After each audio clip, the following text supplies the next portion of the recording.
ఆకాశానికి చిల్లు పడిందా అన్నట్టు ఆగకుండా ఒకటే వాన, కుంభవృష్టి. కామారెడ్డి జిల్లాలో కుండపోతగా కురిసిన వానకు చెరువులు నిండి కట్టలు తెగాయి, వంతెనలు కూలాయి, కల్వర్టులు కొట్టుకుపోయాయి, వాగులు పొంగాయి, ఊళ్లకు ఊళ్లే జలదిగ్బంధమయ్యాయి. రహదారులు ధ్వంసమై వాహనాలు ఎక్కడికక్కడ నిలిచిపోవడంతో పలు ప్రాంతాల్లో గంటల కొద్దీ ట్రాఫిక్ స్తంభించిపోయింది. పదుల సంఖ్యలో గ్రామాల్లో విద్యుత్ నిలిచిపోయి అంధకారం అలుముకుంది. చాలా జిల్లాల్లో మంగళవారం సాయంత్రం పట్టిన ముసురు విడవకుండా గురువారం సాయంత్రం దాకా అలాగే ఉంది.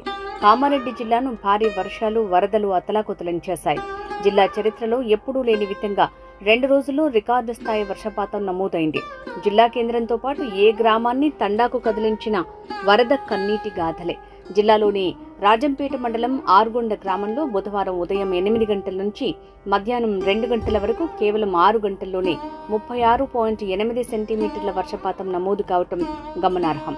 కామారెడ్డి పట్టణ కేంద్రంలోని పెద్ద చెరువు ఉధృతంగా ప్రవహించడంతో లోతట్టు ప్రాంతాలన్నీ జలమయమయ్యాయి. స్వయం సేవకులు రంగంలోకి దిగి రెస్క్యూ ఆపరేషన్ ద్వారా వరదల్లో చిక్కుకున్న 8 మందిని సురక్షిత ప్రాంతాలకు తరలించారు. మరియు ఎన్డీఆర్ఎఫ్, ఎస్డీఆర్ఎఫ్ బృందాలకు సహకరించి వరదల్లో చిక్కుకున్న 1071 మందిని కాపాడారు.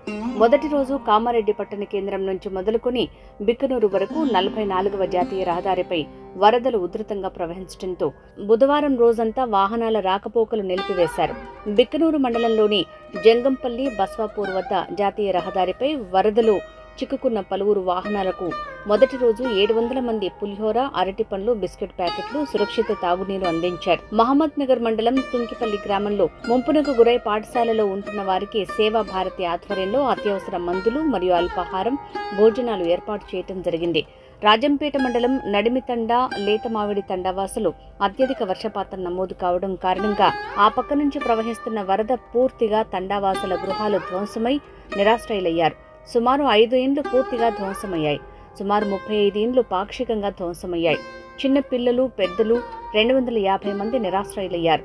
స్వయం సేవకులు ఆహారపు పొట్లాలు తయారు చేసుకుని పంపిణీ చేయడం జరిగింది.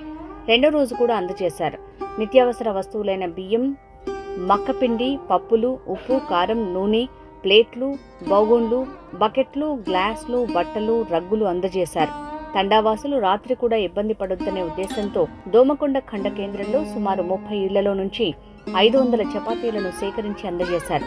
కోమటిపల్లిలో 200 మందికి ఆహారం అందించారు. కామారెడ్డి నగరంలో బతుకమ్మ కుంటలో 170 మందికి, అంబేద్కర్ నగర్లో 70 మందికి, అయ్యప్ప కాలనీలో 100 మందికి, జిఆర్ కాలనీలో 150 మందికి, జాతీయ రహదారుల వెంట 700 మందికి, బస్టాండ్లో 160 మందికి, మొత్తం 1350 మందికి సమాజ సహకారంతో స్వయం సేవకులు ఆహారం, నీరు అందించారు. 3వ రోజు బతుకమ్మ కుంట డ్రైవర్స్ కాలనీలో 40 మందికి ఆహారం అందజేశారు. లింగంపేట మండలంలోని కోమటిపల్లిలో 200 మందికి ఆహారం అందించారు.